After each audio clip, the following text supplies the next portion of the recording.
المفسد تسلل إلى الإعلام لتبييض وجوه صدئة وتغليف أياد غمست في دمائنا وأنشبت أظافرها في جسدنا دهرا، والجميع ينتظر ساعة نزول معصار الحق عليهم الآن وليس غدا. وهذه الملفات التي كانت ستورط الناهبين السارقين هي تدمر وتحرق على مرأى ومسمع. تتبعنا طريقة إعدامها خفية.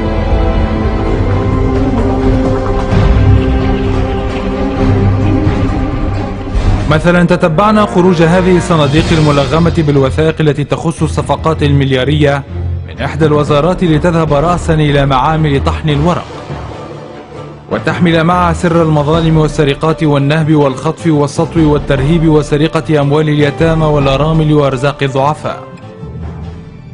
في هذه الجواب أسرار لن نعثر عليها، وحقوق ضاعت عن أصحابها، فإلى متى هذا النزيف الذي يحرق الأعصاب ونحن ناظرون؟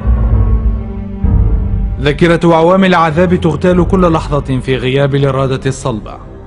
بعضهم من أساطين النفاق بات يهذي اليوم بكلمة زائفة تطرب سامعها، لكن يتقزز منها كل من ظلم.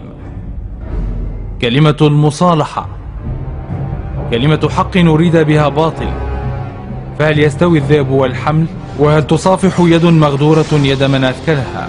بل فيهم من ذهب إلى حد لباس قناع التقوى والنزاهة، فبرز الثعلب يوما في شعار الواعظين: مخطئ من ظن يوما أن للثعلب دينا.